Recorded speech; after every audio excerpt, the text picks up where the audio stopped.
this isn't a threat to people's jobs, it's a threat to the crappy parts of their job description, which I think everyone should be quite excited by. No, I like that. Our top software engineers are writing way less code than before. So you think, oh, well, God, is their job gone? Well, maybe how it was known before, they're going off and they're running 4 agents to go and write what would have taken them 4 days before in 1 day. You're kind of orchestrating and designing more. Take the developer out and swap the recruiter in, same thing, right? It's genuinely exciting. I'm Nitin Sharma, you're watching RecTalk, and I've got some recommendations for you. My first recommendation for you is Asen. Asen are a modern employer record built specifically for contractor recruitment businesses. Asen helps teams scale fast and stay compliant across the US, Canada, and globally with an all-in-one white label EOR platform. From onboarding and payroll to workers' comp and benefits, Asen handles the entire back office so you can focus on your clients and the talent. To learn more about them, check the link in the description below. My next recommendation is Think in Circles. Job ads are not marketing. AI won't save a bad strategy. Most recruitment agencies and RecTech businesses are failing because they lack activity. They're failing because their marketing's got no clarity, no positioning, and no consistency. That's where Think in Circles comes in. They were built specifically to solve that problem. They understand the recruitment market inside and out, how agencies actually win clients, how candidates make their decisions, and how RecTech businesses actually scale. So for recruitment agencies, Think in Circles are your fractional marketing team, fixing positioning, sharpening your messaging, and driving consistent execution, but without the cost of a full in-house team. For RecTech suppliers, they solve the hardest growth challenges: go-to-market strategy, demand generation, and land and expand growth in the UK and beyond. So no generic B2B fluff, no random tactics, just recruitment-focused marketing that helps you understand your problem and then provides you a solution on how to fix it. Find them at thinkincircles.com, link in the description below. The recruitment market moves fast. Growth targets are changing, costs are rising, and hiring locally isn't getting any cheaper. In 2025, 30 recruitment agencies stopped overpaying for talent and started scaling smarter using Infinity Staff Global. By outsourcing key roles to South Africa, agencies embedded fully trained recruiters, resources, BD professionals directly into their teams, working UK hours, using your CRM, and delivering real results. You reduce payroll costs, you cut HR and admin burden, you gain access to a deep pool of experienced recruitment personnel and talent, all at a fraction of UK costs. Scale up when demand rises and stay lean when it doesn't. If you're ready to grow without the pressure, discover how at infinitystaffglobal.com, link in the description. I never understood why recruitment businesses that are growing choose to hire a single marketing person who can't do it all, instead of using an outsourced team that can. Also, by contrast, I never really understood why businesses that have got an in-house marketer keep adding headcount rather than strategically outsourcing specialist skills that they need in the team. That's where the marketing junction comes in. They give businesses access to the right marketing expertise at the right time without the overheads of a growing internal team. They specialize in recruitment marketing, which means that they understand how you need to generate new leads, tap into niche and that hard to reach talent pool, and build marketing strategies that support both clients and candidates. The result? A lower marketing spend, smarter execution, and a significantly higher return on investment. And if you want proof, the Marketing Junction's hiring savings calculator lets you see for yourself exactly how much you could save by outsourcing strategically instead of hiring again. Link in the description. Are you still wrestling with spreadsheets to calculate your team's commissions every month? Then this next recommendation is for you.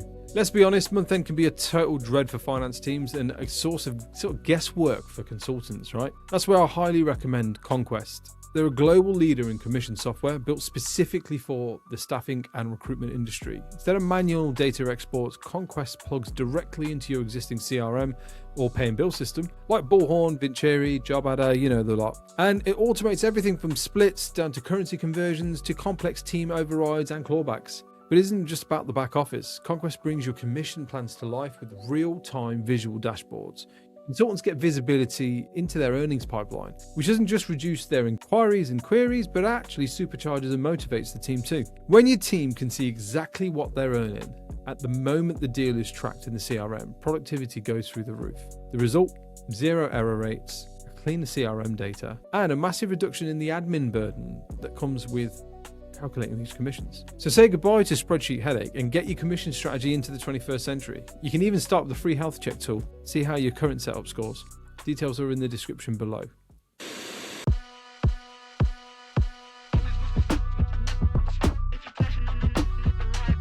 You're watching RecTalk. I'm here today with Tim from SourceWhale, and we're going to talk about why they are a RecTools recommended product, what their journey has been as a SaaS business in this incredibly complex world of recruitment technology, and how AI has impacted their decision to move their product into modular options rather than something else.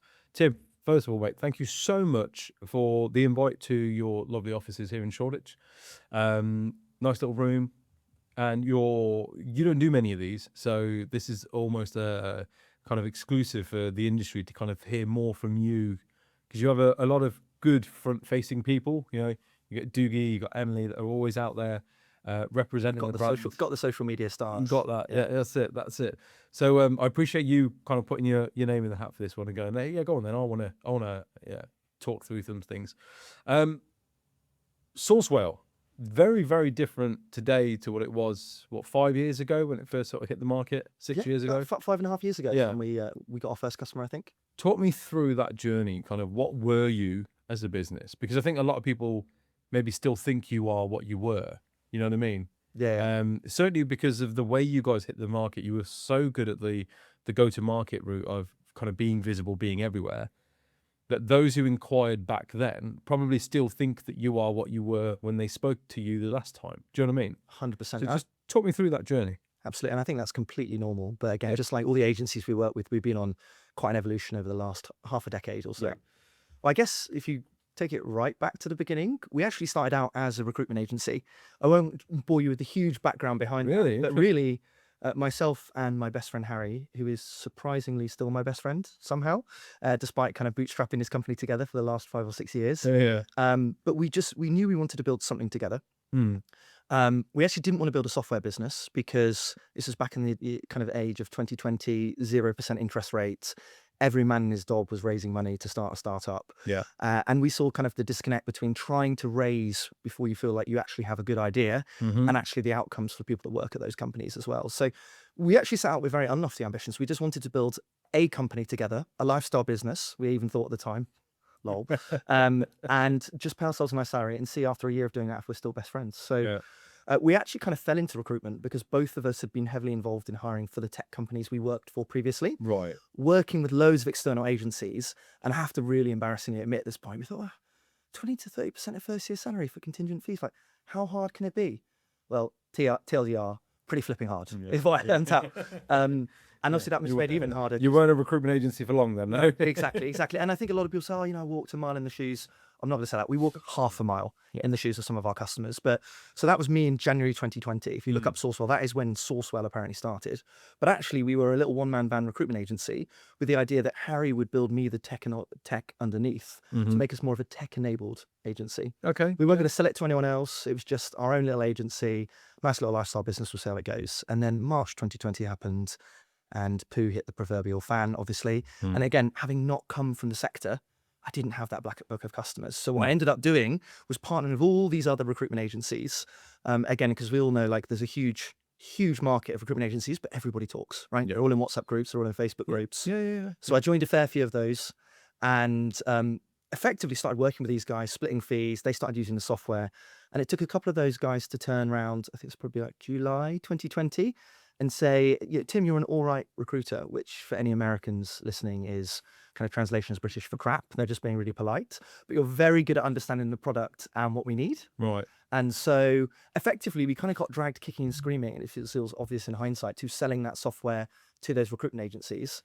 And the rest is history. But that was the kind of origin stories. So you'd built the software to support your recruitment business, and then that became the product, right? Exactly. Tell me about that software that you'd built. What was it that people were going, mate, this is fucking brilliant. How do we get this? So we'd gone through all kinds of iterations. Part of the reason why we were called SourceWhale is we were more on the kind of sourcing side originally. But actually what ended up happening was, it was the admin parts, right? It was the following up with clients. It was the following up with candidates. It was the keeping our CRM up to date was the absolute pain in the arse. And so really at first, it was our first kind of module, as we now call it, or the entirety of SourceWhale's product was that outreach product. So obviously predominantly people could use that for kind of one-to-one emailing, keeping track, keeping the CRM up to date. But it really was multi-channel from the beginning. It had call steps, LinkedIn steps, etc. But I think because of the market that we were in at that time and the way that I was using it and selling it to customers, it was very candidate focused. And what I mean by that is, again, it was a candidate short market and quite a job rich market in the kind of latter half. What sector were you Tech. in? So we were doing what we knew. We were placing. The jobs were there. Exactly. The jobs were there. There weren't enough. There weren't enough were candidates. a bit nervous about moving, perhaps, or harder to kind of because again, that tech recruitment sector is very much driven by networking events and that kind of thing. That's where most of the candidates come from, is by taking them out and putting them in a room full of like-minded people and letting them kind of mingle, right? But if you're under COVID restrictions and none of that's happening, well, how do you do that? Yeah, so, exactly. Okay. And I think us included when we were the agency, but I think at the time people realized that actually, if I throw enough stuff in the sausage machine, I get stuff out the other side, right? And jobs is an afterthought. It's fine, kind of thing. And so there was a real development, obviously, kind of towards 2022 when the markets flipped. And actually, I think if you ask most people today how they see SourceWhale, they probably say it was a business development tool. But actually, for the first 2 years, the kind of campaigns people were making in our outreach module was all candidate sourcing. And then almost, not overnight, but kind of over, I'd say, 1 quarter or so, end half of 2022, early 2023, you saw the number of kind of business development campaigns increasing exponentially. Because those vacancies started to run short and they were like, oh, hang on, can I use this same tool that I've been doing? Yeah, exactly. That makes sense. And I think people maybe brought the same techniques onto the business development side. And so they thought, cool, if I just, email 1,000 companies with no signals, no context, etc., then we'll get some more jobs. And I think as people have learned over the last couple of years, that's not how it works. Being completely candid, crap in, crap out, right? Absolutely, absolutely. And so obviously that, to the point where the Gmail and Microsoft have kind of now started to limit the number of emails that you can send at mass, and then what happens to your email domain strength as a result of that, right? 100%. And I think they kind of were ahead of the curve in clamping, because I think everyone was quite surprised when that happened. And was it January 2023, January 2024, kind of really before ChatGPT and this whole AI movement had taken off. Yeah. But again, really why it's there, and I think it's a good thing, is so that email can still be used as a channel. That's it. Otherwise, we'd all be just going. That's exactly. Right. That's right. And again, it's all about that multi-channel approach. But I think for a lot of our early customers, they kind of brought maybe that candidate sourcing technique that had worked during the COVID period into the business development period. And then we all wondered, I've got these cool steps, but I never use them. But it's like, but people need to be getting on the phone. They need to be using these other techniques as well. So that was the super early stage of SourceWhale, and that's probably still what we're known mostly for to this day. Yeah, I would argue that that's core products. People think that when I talk to business owners and say, well, what do you know about SourceWhale? They'll say, that's the email sequencing thing, isn't it? Right, that's exactly. it, isn't it? And I think that's natural, right? That's what we've come from. That's what we're known for, and it's what we will continue to be known for as one of our strengths. But really, our thesis for all the products and the modules that I'm sure we'll talk about shortly that we've built we're focused on the desk level recruiter. There's lots of tools that are kind of marketing automation set up by IT from inside the CRM. We're kind of desk level productivity modules that, excuse my French here, basically help the average recruitment consultant get more shit done every day. Yeah. Okay. Why was that the focus? Because like the smart money would say, actually the kind of the fancy tools and the marketing stuff and the sales development or the sales enablement tools were easier to sell and were kind of being picked up a lot quicker, right? There weren't very many going, actually, let's just help like good be great and okay be better than okay. You know what I mean? I think I've always had a fascination with driving efficiency. And I think for me, it was having come, as I said at the beginning, from that tech world. The sales reps in the software company I worked at previously were using products like SalesLoft, Outreach, Cadencing. And actually, when I was in the agency market, people were like, oh, no, you can't automate my job. The whole point is like, no, you should automate the crappy, repetitive parts of your job that you should automate so you can focus on the bits that you should. The things you're really good at and give yourself more time and the ability to do it more often. Right? And frankly, just being candid as well, we really came at it from the kind of the CRM angle, because there are hundreds of CRMs out there already. And really, I think if you're going to build a platform that sits on top of the existing systems of records, it's quite a good test of product market fit. And is your product actually any good, and can it do what it says it does? Because people aren't tied in for 2, 3, 4 years, etc. So I think we quite enjoyed kind of coming in with a different thesis to the market. But again, what is recruitment? It's a people business. Whether we talk later in the podcast about AI, automation, etc., it's always going to be a people business. So for me, it feels natural to build a tool that helps and assists the people. So, Okay. And so then at what point did you guys start pivoting the product or adding what we now call modules? What point did you then go, okay, we need to add more layers to this now? well, it's really interesting, and this is the thing for us. Like, so we only modularized the product up probably about 10 months ago. So Okay. kind of probably March, April 2025 for anyone listening later on. But actually, you know, we've got 8 modules now, which frankly I think is probably the max of what you can have to explain to people all the different things you do. But the thing for us is actually we had a lot of those features and functionality was already in our existing product. We'd built more and more and more and more, but I don't think our pricing and packaging had kept up with all the really cool stuff that we'd built effectively. Right. So Okay. if you take a look at some of the other things we had, like a data refresh product, that was the ability to kind of keep all the 70 CRMs and ATSs we integrate into, keep all the clients, the candidates, the companies up to date, for example. That is an entire product in itself. But we had obviously, it kind of was hidden behind this on our integration settings page, for example. So it was really actually a year ago when I rung up some of our customers or customers that had left us, and I said, "Oh, why did you leave us?" They said, "Well, look, I can't select the product. It's a really good product, but it's bloody expensive for X." And X was a different thing for different people. For some, it was our ability to import candidate and client data really quickly into their CRM. For others, it was that data enrichment element. For others, it was just the email sequencing part of that outreach tool, run the phone calls, etc. We had a dialer, we had that data refresh. So I was like, well, really, like, the market's telling us what we need to do here. It's obvious, right? We were just so busy building, keeping our heads down, that when I came up to breathe and took a look and really listened to what our customers were saying, it's like, we need to make it clearer, all the features and functionality we have, and we need to give our customers choice, and we need to price that clearly and accordingly as well. So we decided to basically break the product down into the kind of 4 modules that I was talking about before. And again, if you now compare them to pricing of anything else in the market, and when I say anything else in the market, it's often tools that maybe aren't built specifically for recruiters. No, but there was similar. Exactly. They're self-serve. They're even more expensive now. You don't get the recruitment specific workflows. You don't get the internet connected between the modules. And we're actually cheaper. And I think for people listening to the podcast, that will probably surprise them, because actually beforehand it was, it's more expensive than my CRM. That's not the case anymore. We give people choice. And then I think people would say to you, well, were you not afraid that by modularizing your platform up, you might cannibalize? And I would say, yes, if you don't build quickly as well. But obviously, we didn't just rest on our laurels. You know, our thesis has always been about how can we expand out in helping that individual recruiter get stuff done. So it's funny, you're the second tech in as many days. You're the second tech CEO that's used that phrase of cannibalizing their own customers. Because... So I was with Andy Jones from Tracker, and he was talking about exactly that, in terms of what they're building and the direction of travel for them as a business. There is that's come up where you're like, well, are we going to cannibalize our own sort of SaaS model by moving to, you know, different things and doing things in a slightly different way? And I think it's important to understand, I guess, that people are going to leave anyway. exactly. And if your guys are going, listen, your product is great, I can't knock it, but if all I'm using it for is email sequencing, there's 150 email sequencing tools out there, some of which are cheaper than what I'm paying for. And you're going, but we do more than that. Exactly. No, you might do, but not for me, you don't. 100%.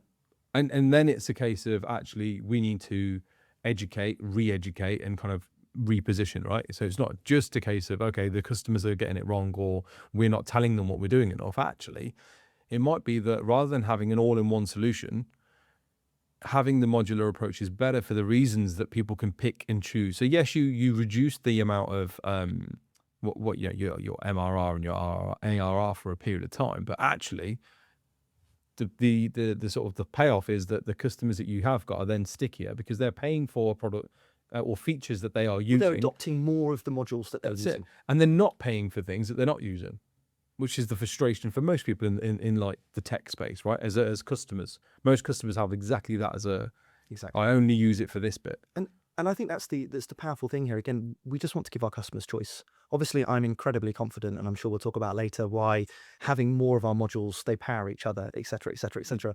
But again, if you're the kind of customer that says, like, right now, I'm only looking for a note taker, I understand the value of the other things, but that's absolutely fine. Like, you just want to pick and choose. And I think you've kind of got 2 camps. You've either got people who are selling just the CRM, Mm-hmm. and then maybe they'll partner with others, maybe they'll try and build it all themselves, and then you've got point solutions on the side. I think we're coming at it from a different angle, right? We're offering anything that's front office, anything that basically we spent the last 5 years really, really understanding the communication there. whether that be WhatsApp, VoIP, Teams, Zoom, Meet, emails, which is obviously where we originally came from.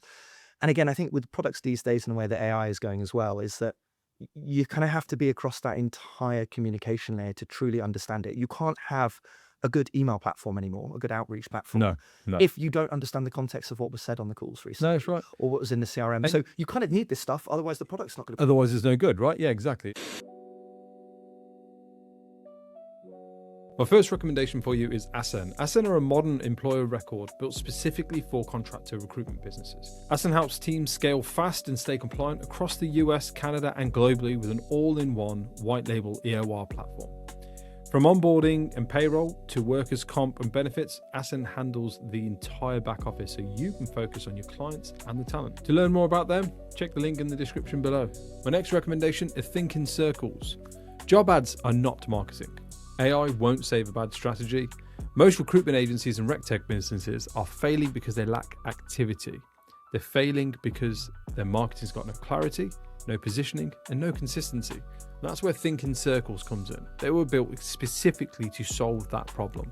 They understand the recruitment market inside and out, how agencies actually win clients, how candidates make their decisions, and how RecTalk businesses actually scale. So for recruitment agencies, Think in Circles are your fractional marketing team, fixing positioning, sharpening your messaging, and driving consistent execution, but without the cost of a full in-house team. For RecTalk suppliers, they solve the hardest growth challenges: go-to-market strategy, demand generation, and land and expand growth in the UK and beyond.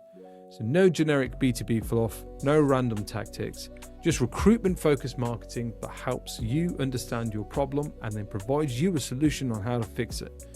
Find them at thinkincircles.com, link in the description below. The recruitment market moves fast. Growth targets are changing, costs are rising, and hiring locally isn't getting any cheaper.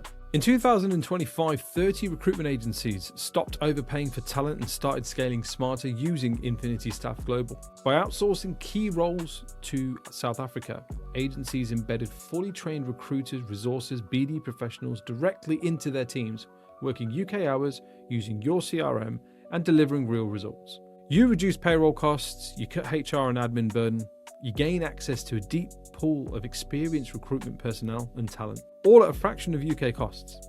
Scale up when demand rises and stay lean when it doesn't. If you're ready to grow without the pressure, discover how at infinitystaffglobal.com, link in the description. I never understood why recruitment businesses that are growing choose to hire a single marketing person who can't do it all, instead of using an outsourced team that can. Also, by contrast, I never really understood why businesses that have got an in-house marketer keep adding headcount rather than strategically outsourcing specialist skills that they need in the team.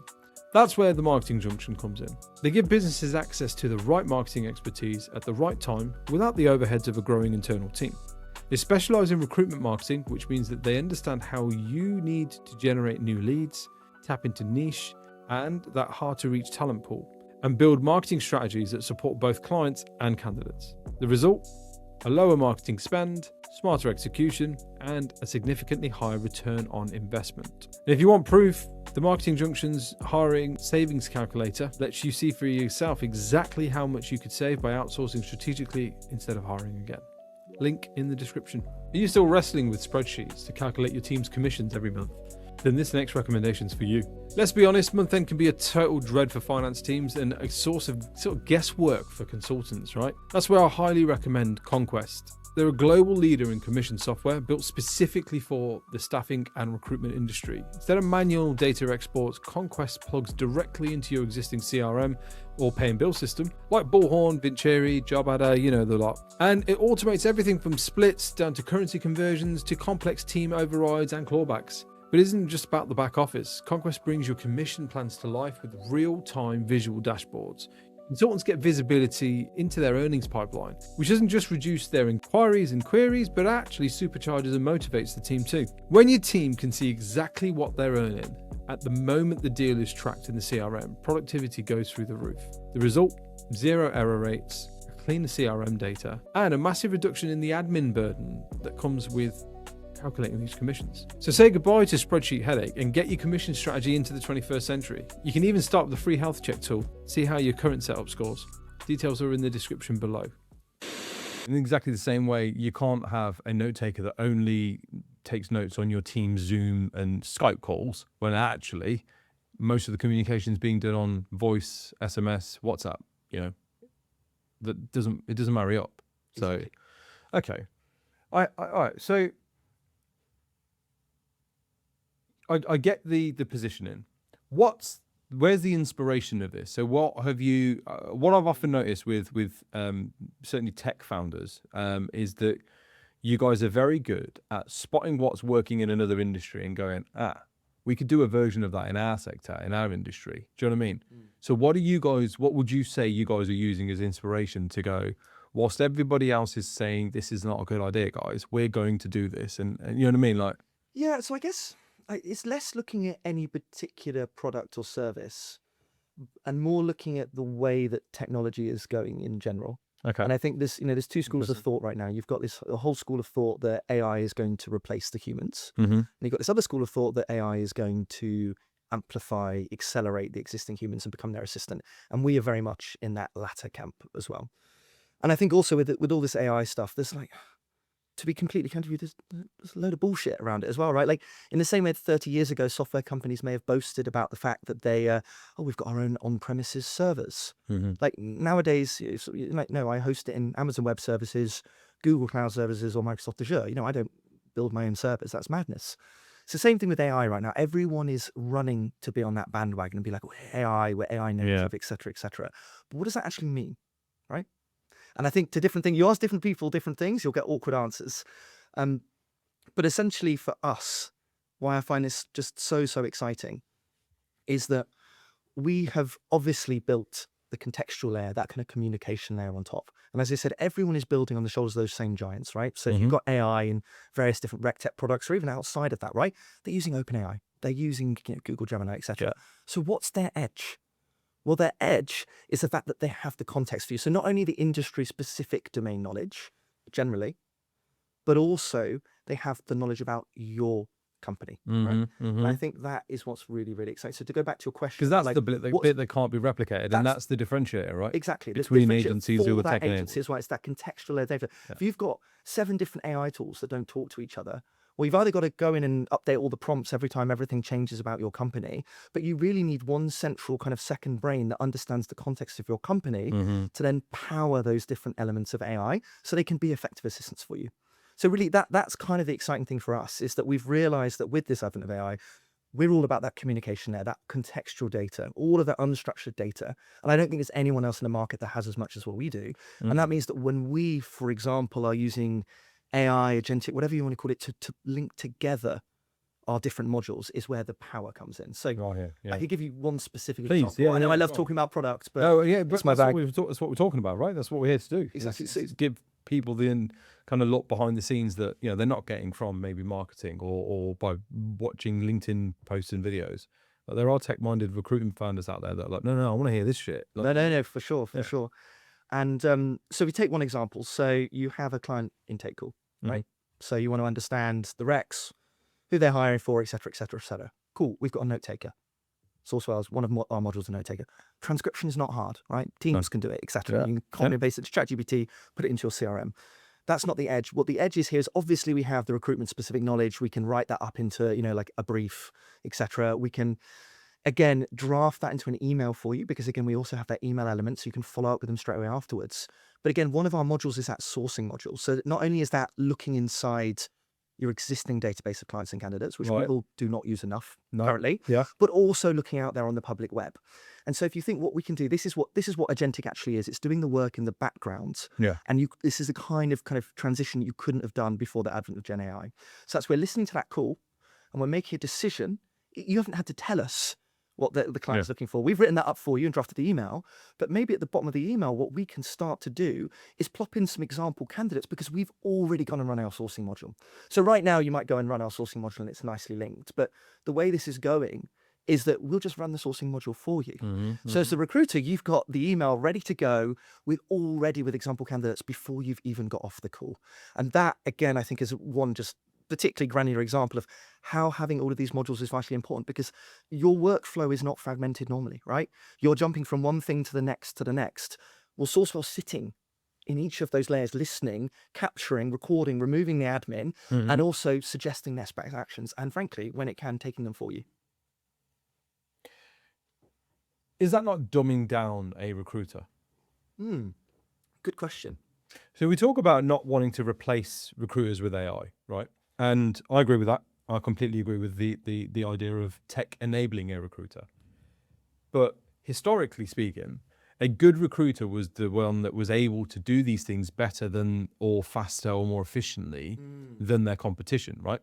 So whilst I would go to a client briefing, for a management accountant position, but because I'm a better recruiter than the other agency that's also been invited in before me, I'm thinking ahead and going, I'm going to print off 7 CVs of the last 7 management accountants I've already registered, have them ready, because this. I mean, we're talking not even like set laptops to your meetings days. And while we're talking, and I'm going, okay. Well, I bought these 7 CVs, but these 3, no. From everything you said, no. These 4 though, let me highlight the bits. There. Right, now let me just secure the interviews while you're here, right? While the other agency have gone, oh, that's great, yeah, brilliant, I'll take these notes. I'll go back to the office now and we'll start our sourcing project, and then we'll do this, and then do you know what I mean? Yeah, absolutely. So the slow, lazy, or not the slow, lazy, or the not very good recruiter is going to do a process. The better recruiters will be like, no, we're going to fill this like by the end of the week because we're on it, right? These products would allow even the not very good recruiter to just have everything done for them. So then what makes a good recruiter now? What's the edge? Well, I think to go back to your analogy of pre the laptop as well, if you look at, there are still PAs, assistants, et cetera today, right? But what was a PA before the internet? Kind of in the center, it was, they would get a fax through from someone else. They would print it out. They would maybe take it into the executive's office. The executive would probably just verbally say something back to them, or scrawl it on a piece of paper and give it, and they'd go and type it up. Obviously, the advent of the internet, they don't do that anymore. But maybe with the advent of the internet, maybe they printed out the emails and took them in, and then they emailed it back on a computer. And their edge was who was the best at typing, right? But these days, that's not your edge. If you're particularly fast at typing, you could probably just use your voice, right? For example. Yeah. And now a lot of these executives are just sending emails for themselves. So why do you have this? The job has evolved, right? The job has changed. They understand the complexities of booking, what this person needs. They understand their diary, whatever it may be. There's always that human nuance. So I think this has been happening since pre-AI. AI is just another interesting accelerator. And right now, no one really knows where it's going. They want to say, every tech company has to tell you they know what's going to happen. Yeah. But I think if I'm being completely honest, things are never as good or as snazzy as they sound, or frankly, as bad as they sound. It's always somewhere in the middle, to be British and cynical about it, right? And I think it's the same average news doesn't sell though, right? That's the reality of it. No one wants to hear that, oh yeah, this is going all right. No. I want like clickbaity, this is the robots are taking over, or you'll all be out of work by 2027. That's going to sell that. Fear sells, That's right? it. And it's the same thing. It's why I think you've sometimes seen AI being used too soon to try and, to your point, like replace the entire recruiter. It's not happening. It's not happening anytime soon. Again, it's just like with the advent of the internet, the advent of LinkedIn, recruiters started working in different ways. This will just allow people to start working in different ways and hopefully just do less of the shitty part. Yeah, you're absolutely right. Because to your point, then you're not, the best PA isn't the one who can type the fastest anymore, right? The best PA is the one that's perhaps most organized and most tech enabled. In exactly the same way, the best recruiter might not be the one that is on it and knows is all up here. Actually, the best recruiter will now be the one that can, host a networking event, can hold a conversation with complete strangers, that can comfortably go and attend a networking event and introduce themselves effectively in front of people. Do you know what I mean? 100%. That's what a good recruiter becomes. I think the human skills, if anything, become more important. Yeah. Right? The fact that if you say you're going to do something, you go and do it. Yeah, great if you've got tech helping make that better, because humans have got things they're better at, things they're worse at. The tech will just enable them and make them better at those certain things. But I still feel a bit like, we already kind of know where AI is going with the software engineering world. Like, our top software engineers are writing way less code than before. So you think, oh, well, God, is their job gone? Well, maybe how it was known before. But like, unless you understand the context, the way they're now orchestrating is that they're going off and they're running 4 agents to go and write what would have taken them 4 days before in 1 day. But that might get you 60% of the way there. But unless you really understand the technical and the nuance and how it all fits together, and you're kind of orchestrating and designing more. So I think it's the same thing. Yeah, you're It's- absolutely right. Yeah, take it's the developer genuinely- out and swap the recruiter in. Same thing, right? It's genuinely exciting. Like this isn't a threat to people's jobs. It's a threat to the crappy parts of their job description. Yeah. Which I think everyone should be quite excited by. Yeah. No, I like that. How concerned are you about governance? AI governance. AI governance. Interesting. Well, it's really interesting. We don't have too much experience of having AI involved in the interview process, for example. I think there's quite a lot of high volume interview tools out there. Yeah. Frankly, for us, I still feel like the value is with the AI is less in the part where you're talking to other human beings. Right. And I think that's potentially where the governance risks are. But having said that, there's governance risks with humans, right? We've all got inbuilt biases as well. I think this is just a perfect example of where regulation is going to play catch up with technology. It's happened. No, that's Plenty fair. of different That's fair. things. GDPR, for example, as well was a thing. But like people adapt, the systems will adapt. I think it's generally a net. But you have a CRM module now, right? We do indeed. And What a so segue. so the responsibility on you as a business from an AI governance perspective and a data integrity perspective is now that much more, right? Because whereas with your email sequencing, you're tapping into a third-party CRM or a third-party platform like LinkedIn, and you're going, hey, yeah, this is great, blah blah blah. You're not the data owner at that point. You're But you're still the data. You could be the data creator. You could be, yeah, but as a CRM module, you're a place where recruiters are going to dump their data and at mass. Exactly. I think. Well, I suppose really interesting question then. Like, what is a CRM? A slightly rhetorical question, which I'll go first, and you tell me if you agree. But for a one-man band, it can be a Google Sheet, it could be Post-it notes, right? It could be in their head, right? CRM is essentially a database, right? And you're right, like about dumping data in, but like whoever it is dumping the data in, if that was SourceWhale before its outreach module, it will still get blamed if the data is crap, right? You're right that by SourceWhale offering that CRM module, is there a higher risk on compliance, etc. But I think the really interesting thing is like, what is a CRM going to be? Because actually, that was one of my questions for you. You're right. So the way people interact with a CRM is going to change. Yes. So to quickly answer your question, maybe before we move on to that, the humans are still going to be responsible for that stuff in the same way that if you type something wrong on a keyboard, you've seen loads of cases. You see AI being used in situations to draft legal things, and then the judge comes back saying, I don't think this is even an actual case that you've quoted. And so there are real tangible examples, to your point, of this not going right. Really where we're using AI is in the back office, the admin automation element. But of course, you still need that human element as well, in the same way that actually a junior employee or even a senior employee might cock it up as well. Yeah. No, I hear that. I totally agree. Yeah, I've always said a CRM is effectively has always been just somewhere to dump your data. It shouldn't be. No, it shouldn't but be. it is. But that's how it's used, right? Because that's why. I mean, you can't say as a recruitment business, you can't say, "Oh no, we use our CRM properly," and then go, "You haven't been tagging any of your, categorizing any of your candidates, and you've got 10,000 lines of data in there under candidate data, most of which doesn't have mobile numbers or an email address." And the majority of which haven't even been contacted, because what you've done is you've advertised a job, a ton of people have applied, you put them all into the CRM and placed one of the 100 applicants that you had, never spoke to 99 of them, or certainly stopped speaking to 99 of them, right? And then rinse and repeat all over again. The minute you get a job coming in, you put it on, you advertise it first, and then you go onto the job boards, and that's why the CRM kind of in the recruitment space has become as sort of pointless almost as it did, because it's like, well, we've got all this data and they're not doing anything with it. The CRM cleansing tools that are out there, the AI tools, I think they're fantastic. I recommend any business owner look at kind of doing that. Re-engaging your existing database makes so much more sense than paying for the same files again and again. A data refresh module. Right. See what I did there? There we go. Nice plug. Thank you. Knocked you up there. But why did you guys... Because look, the elephant in the room is that you integrate with almost all of the major CRMs. About 70 or so, yeah.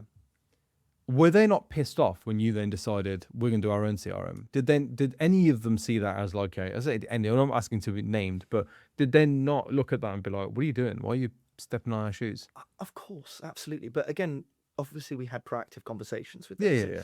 If you think about it, it wasn't it's an interesting situation where solutions that sit on top of the CRM can't possibly do the CRM, but the CRMs themselves are constantly trying to build what their best partner point solutions offer, right? Funny that, isn't it? Yeah. And it's an interesting one, and it's just business, right? We get it. And actually, I think since we've launched our CRM, again, our pitch is very much our CRM ATS module is optional.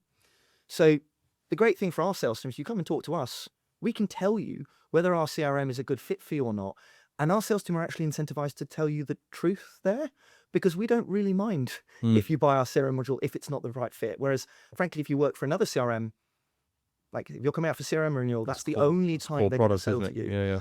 And really for us, I think a lot of the good CRMs will probably agree on this point. What a CRM is going to change. And that's why this was the right time for us to enter the market. The way you're going to interact with it is going to change. Up until now, it's been a race for like, who's got this feature? Who's got that feature? This one's got a nice, slightly shinier UI, for example. Yeah. And actually, when you bother to go through all the effort of migrating, you're like, well, this one doesn't do what my old one did for something. And you end up with this constant cycle.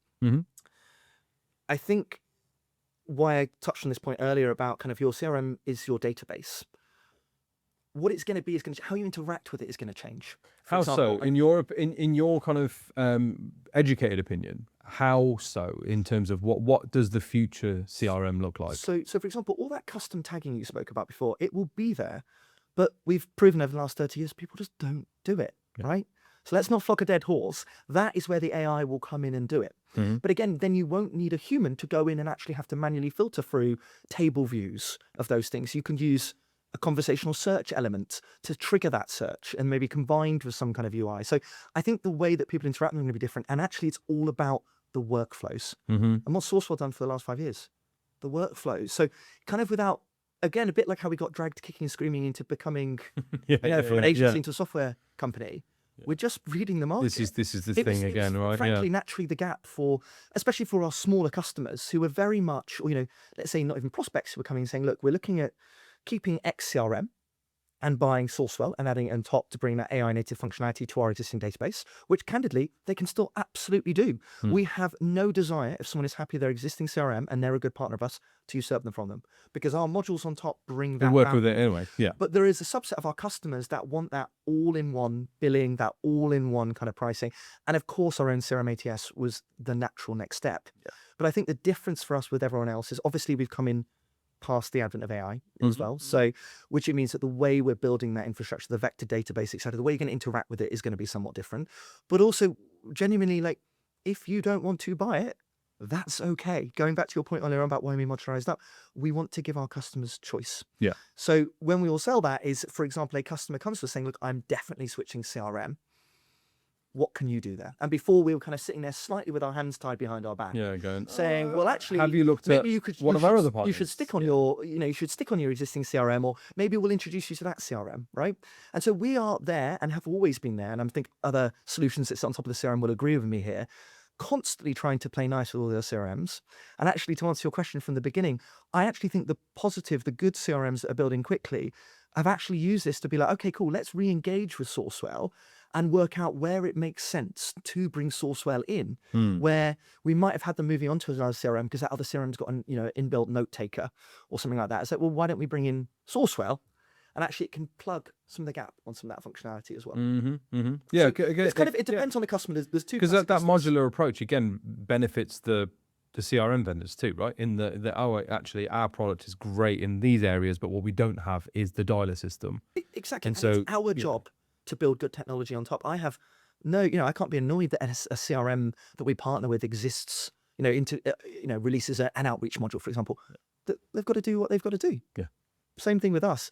All we do is we keep our head down. We've got the best software engineers in this market, and we build really bloody good tech. I like that.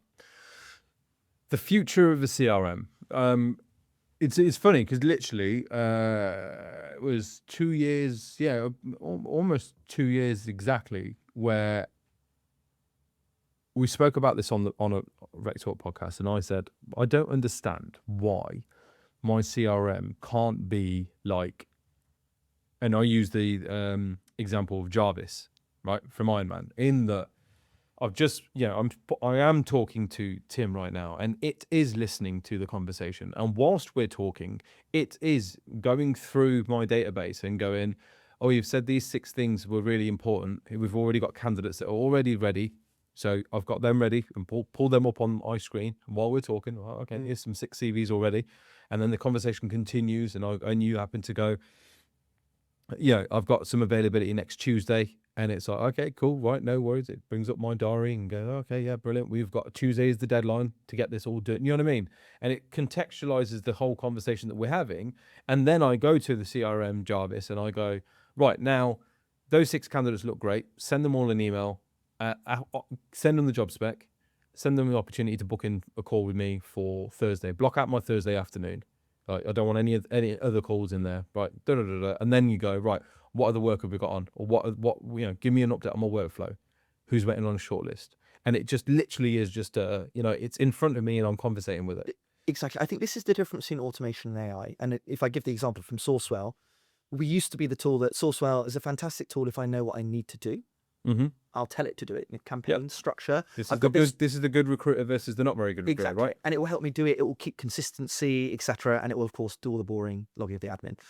The way that SourceWhale and hopefully other tools are moving towards is we can also start telling you what you should be doing a bit more proactively now. And that's the exciting thing. So alongside, for example, in our outreach module, you have all the tasks that you've set up because you've built that campaign. We also have this concept of AI tasks, which, again, if we're plugged into your emails, we're like, hey, you emailed Nitin last week saying you'd get back to him on salary expectations. You haven't done that. And by the way, we've drafted the email for you. Yeah. But again, how you've got even more power there is if you have that context, to your point, from a phone call. It might be that actually someone at our agency spoke to Nitin 3 weeks ago and he said, for the love of God, Tim, please don't call me on a Friday because I'm in the office always. So don't call me. So the best LLM in the world without that context, the best standalone tool, powerful AI tool in the world, will still draft an email saying, how about a call on Friday? Because it will just look in my calendar, won't look in yours, right? And so that, again, is where, like, it doesn't matter how powerful the technology is. It is all about that contextual layer, about linking it together. Yeah, okay. How far do you think AI is away from kind of being able to take that element of contextuality even further, right? Because one could argue, I suppose, at some point the software and sort of language models will be so good that you won't actually need the human input as much anymore because there'll be enough positive examples of what works and what doesn't work for it to continually machine learn from itself and be like, oh, okay, we kind of I kind of know how to do Tim's job for him now, so I'll just do his job for him. Do you know what I mean?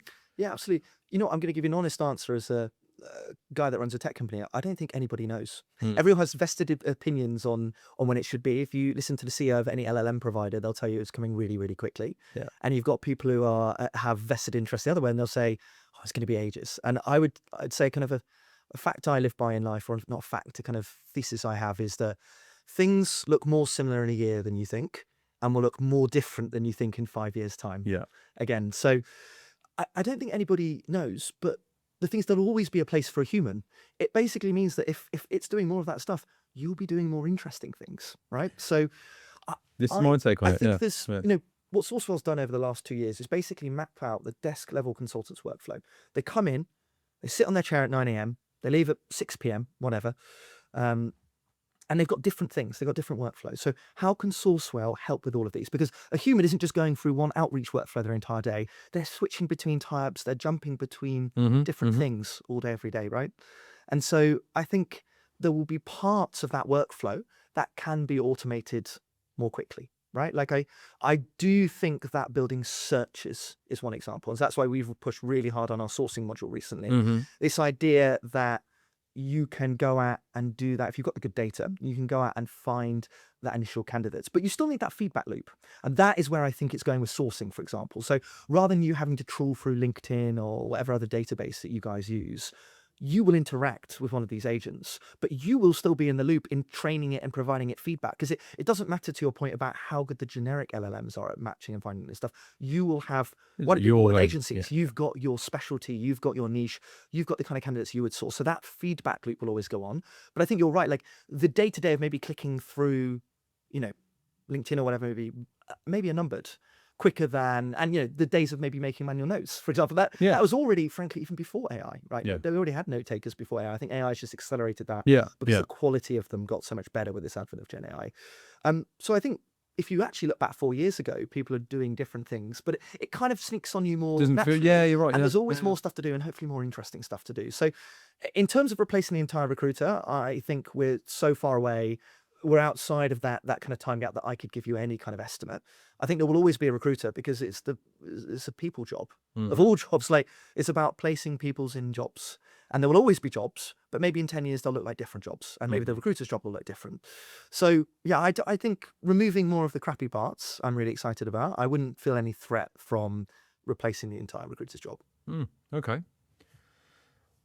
What's next for SourceWhale? What's this year looking like? What's the goal and the ambition for sort of the next 2-3 years? Absolutely. Well, we've got these 8 modules, which I think we feel covers the day-to-day desk level consultants job. So there isn't a plan, don't hold me to it, but there isn't a plan to be releasing any more modules. I think we've kind of hit the max from an explanation perspective on all the different modules. The exciting thing for us now is how we chain them together. And that is the agentic AI stuff. It's the fact that our inbox agent drafts better emails because it has the context from your calls, etc. So as I said, we already have a lot of that now, but there's so many more things that you can do in terms of chaining those together. So I think really that is the main thing for us, is how can we bring in those agentic workflows to the back office and the admin elements so that when you are jumping from your day-to-day jobs, SourceWhale is jumping with you or concurrently, versus you having to go, cool, I know SourceWhale does that bit too, now I need to go and run it. Well, SourceWhale's listened in on that. Why doesn't SourceWhale just go and run that for you in a co-pilot manner? And then at some point you might go, actually, I'm just going to run that bit on autopilot. But again, it's going on that journey and giving customers the choice, and we're also going on that journey too. So it's super exciting, but I'd say that's probably our core focus, at least for the next half of the year. Okay, love that. I want to close this off with a little bit of myth busting, if that's okay. Okay. So, ex-recruitment business owner, had a SourceWhale demo, I would say maybe 6 years ago. Didn't sign up because it was expensive. Okay, well, hopefully myth number one. We've busted that, hopefully. Yeah. Myth number one is, SourceWhale's expensive and I can't pay monthly. So I would say, to give you an example, our cheapest module starts at £12 a month, which I don't think anyone would say is expensive, and you absolutely can pay monthly as well. So again, like our most expensive module now would probably be something like our outreach module, which starts at about £80 a user a month, which again, if you were to compare that to a generic sales tool like a Lemlist or a SalesLoft or a Apply or whatever, if anything, will be the same price, if not cheaper.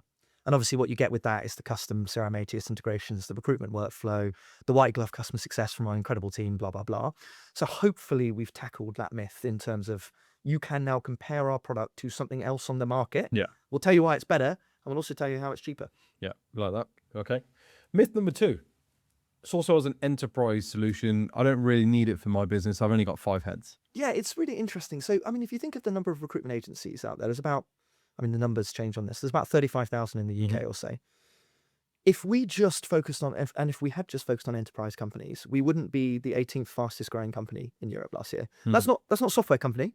No, that's company. not, and that's not some kind of, yeah, we think you're one of the best, you're the 18th best company in Europe. That's just cold, hard company's house numbers looking at growth rates. So we're obviously doing something right, considering we only serve recruitment agencies. Yeah. We can't afford just to serve the enterprise. And I think actually the way the market is going, there will still continue to be these fantastic large recruitment agencies.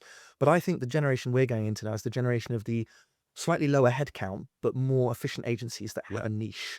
And so really that is the game we said. I'd say the vast majority of our customers, not necessarily by revenue, but by customer count, are what we would call 20-person recruitment agencies and below. So it's less around size of agency for us and more the fact that we have doubled down on going really, really deep into the niche of only serving exec staffing and recruitment agencies. So we don't even really serve in-house.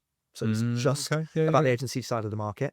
And I think for a lot of platforms, that's often an afterthought, the agency side, but not for us. It's all we do. And they're the reason we've grown so well, and we will continue to give them our loyalty. Love that.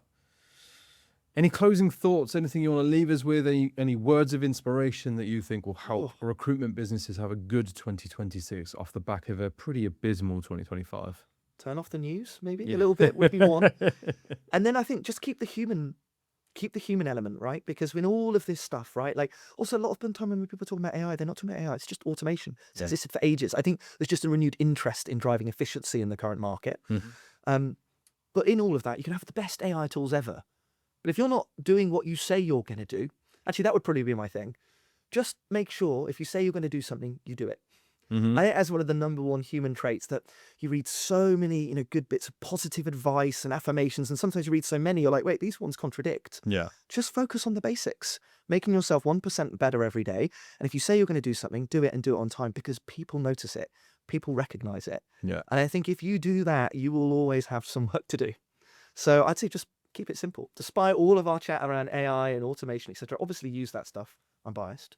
But just be a good human and do what you say you're going to do. Using AI does help you keep it simple, right? That's the point. Is that I said again. I said this on the last AI focused techie podcast that we did, and it was that what I realized was what I considered to be my good recruiters were always really bad at the admin side, right? They would be the ones that would get told off all the time for, where's your CRM? Oh, it's up here. Yeah, why is that not on the system? It's up here. But when they leave. That's it, right? And that day, yeah.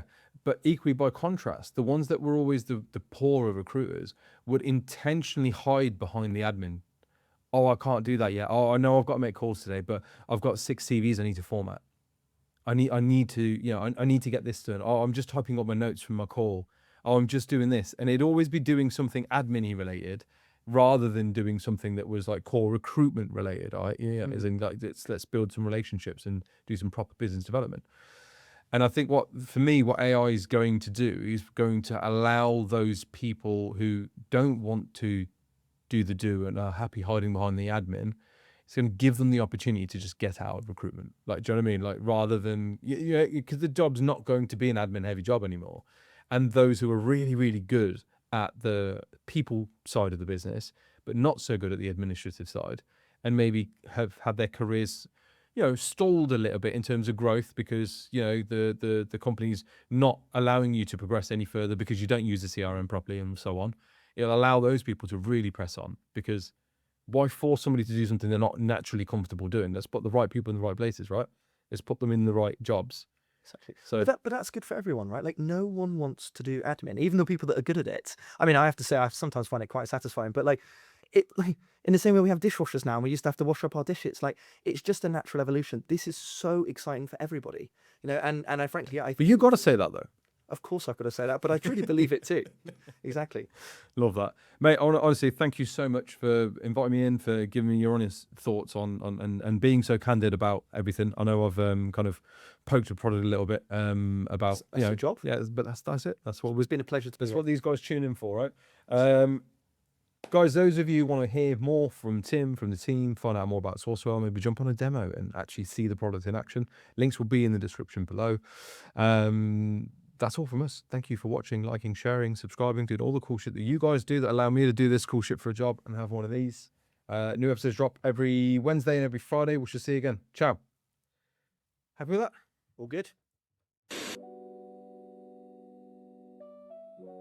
My first recommendation for you is Asen. Asen are a modern employer record built specifically for contractor recruitment businesses. Asen helps teams scale fast and stay compliant across the US, Canada, and globally with an all-in-one white label EOR platform.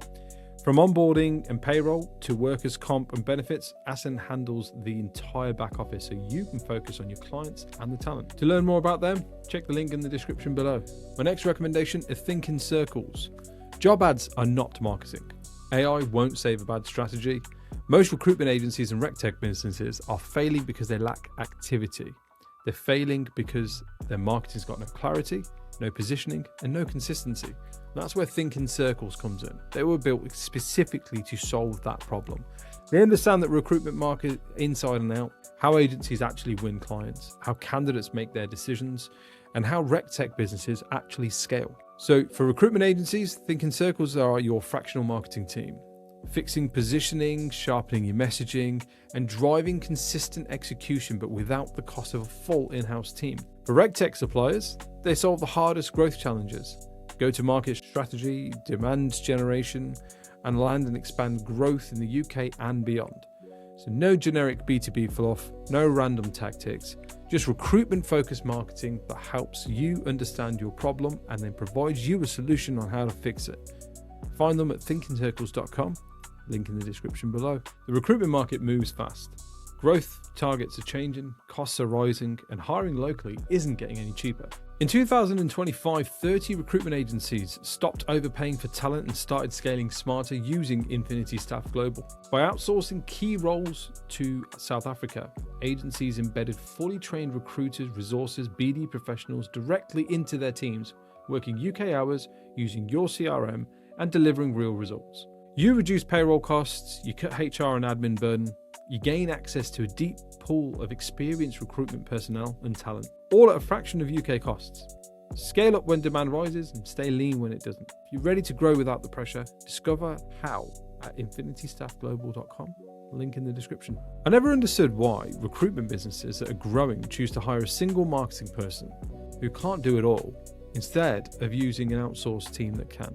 Also, by contrast, I never really understood why businesses that have got an in-house marketer keep adding headcount rather than strategically outsourcing specialist skills that they need in the team. That's where the marketing junction comes in. They give businesses access to the right marketing expertise at the right time without the overheads of a growing internal team.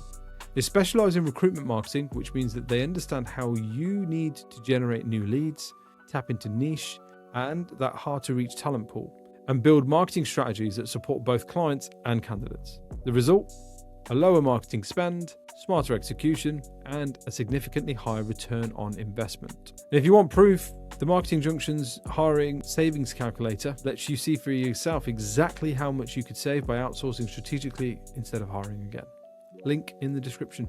Are you still wrestling with spreadsheets to calculate your team's commissions every month? Then this next recommendation's for you. Let's be honest, month end can be a total dread for finance teams and a source of sort of guesswork for consultants, right? That's where I highly recommend Conquest. They're a global leader in commission software built specifically for the staffing and recruitment industry. Instead of manual data exports, Conquest plugs directly into your existing CRM or pay and bill system, like Bullhorn, Vincere, JobAdder, you know the lot. And it automates everything from splits down to currency conversions to complex team overrides and clawbacks. But it isn't just about the back office. Conquest brings your commission plans to life with real-time visual dashboards.